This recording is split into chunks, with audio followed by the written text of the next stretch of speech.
गंगा के इस प्रदेश पर भीलों का अधिकार था और उनके राजा का नाम गोह था। एक लोकप्रिय एवं सशक्त शासक होने के साथ ही साथ गोह राम का भक्त भी था। ये ज्ञात होने पर कि राम अपने लघु भ्राता लक्ष्मण और पत्नी सीता के साथ उसके क्षेत्र में आए हुए हैं, वह अपने मंत्रियों तथा परिजनों के साथ उनके स्वागत के लिए आ पहुंचा। भीलराज गोह को देखकर राम स्वयं आगे बढ़े और उनसे गले मिले। वकल धारण किए हुए राम, सीता और लक्ष्मण को देखकर गोह को अत्यंत क्षोभ हुआ। उसने विनयपूर्ण तथा आर्त स्वर में कहा, हे रामचंद्र, इस प्रदेश को आप अपना ही प्रदेश समझें। आप यहाँ का अधिपति बनकर यहाँ का शासन संभाल लें। आपके समान समदर्शी एवं न्यायवेता शासक पाकर यह प्रदेश धन्य हो जाएगा।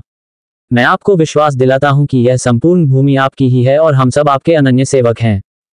इतना कहकर गुहराज ने अपने साथ लाई हुई सामग्री को राम के समक्ष रख दिया और बोला, हे स्वामी, ये भक्ष्य, पेय, लेह्य तथा स्वादिष्ट फल आपकी सेवा में प्रस्तुत है। आप कृपा करके इन्हें स्वीकार करें। आप लोगों के विश्राम के लिए व्यवस्था कर दी गई है। अश्वों के लिए दाना चारा भी तैयार है। गोह की प्रेम में वचनों को सुनकर राम बोले, हे निषादराज, आप इस प्रदेश के राजा हैं, फिर भी आप मेरे स्वागत के लिए पैदल चलकर आए हैं। मैं आपकी जितनी प्रशंसा करूं कम है।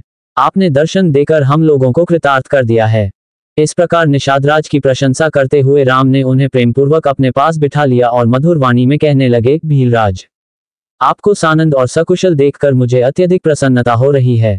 आपके द्वारा लाए गए इन उत्तमोत्तम पदार्थ के लिए मैं आपका अत्यंत आभारी हूँ।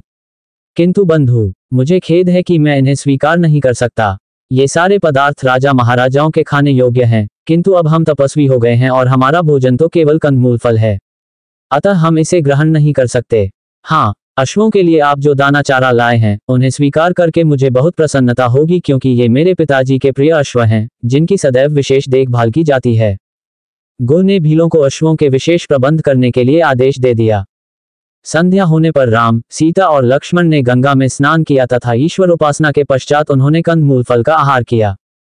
गुहराज उन्हें उस कुटी तक ले गए जहां पर उन्होंने उनके विश्राम के लिए अपने हाथों से प्रेमपूर्वक तृण शैयाएं बनाई थीं। कुटी में पहुंचकर गोह ने कहा, हे दशरथ नंदन, आप इन शैयाओं पर विश्राम कीजिए।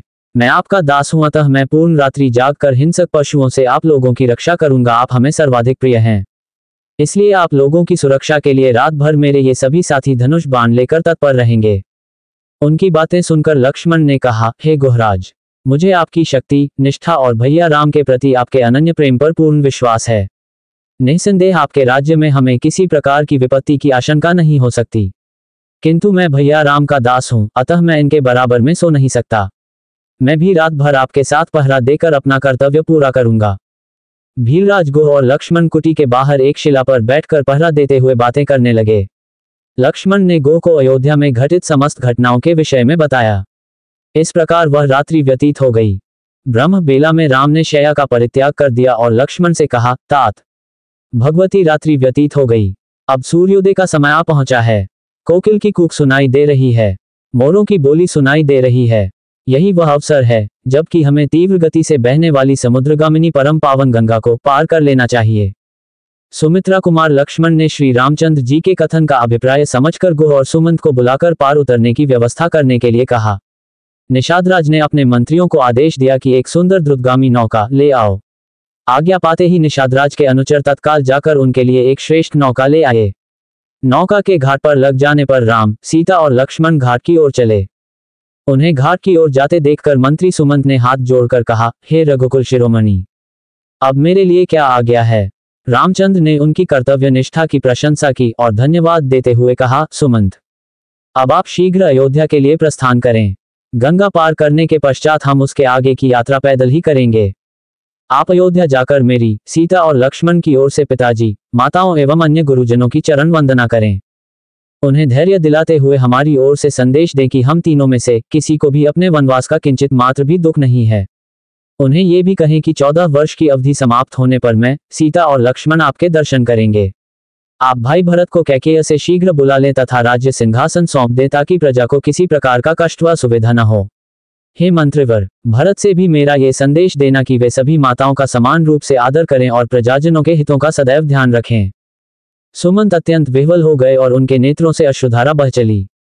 अवरुद्ध कंठ से वे बोले, हे तात, आपके वियोग में संतप्त अयोध्या की प्रजाजनों के सम्मुख मैं कैसे जा सकूंगा। जब वे पूछेंगे कि आप लोगों को छोड़कर कैसे लौट आए, तो मैं क्या उत्तर दूंगा। मैं जानता हूं कि आपको न पाकर सहस्त्रों अयोध्यावासी शोक से मूर्छित हो जाएंगे। उनकी दशा सेनापति रहित सेना जैसी हो जाएगी। हे स्वामी, ये तो आप देख ही चुके हैं कि अयोध्या से वन के लिए चलते समय अयोध्यावासियों की क्या दशा हुई थी। इस खाली रथ को देखकर संपूर्ण अयोध्या नगरी का हृदय विदीर्ण हो जाएगा। हे प्रभु, मैं माता कौशल्या को कैसे अपना मुख दिखा सकूंगा। आप लोगों के बिना लौटना मेरे लिए बड़ा कठिन है। इसलिए हे नाथ, आप कृपा करके मुझे भी अपने साथ ले चलें। इस प्रकार से दीन वचन कहकर बारंबार याचना करने वाले सुमंत से सेवकों पर कृपा करने वाले श्री राम ने प्रेमपूर्वक कहा, भाई सुमंत, मेरे प्रति आपकी जो उत्कृष्ट भक्ति है उसे मैं अच्छी तरह से समझता हूं, किंतु तुम्हारे न लौटने से माता कैकेयी के मन में शंका उत्पन्न हो जाएगी। वे समझेंगी कि हम लोग षड्यंत्र करके राज्य में ही कहीं छुप गए हैं। इसलिए मेरा तुमसे अनुरोध है कि तुम नगर को लौट जाओ।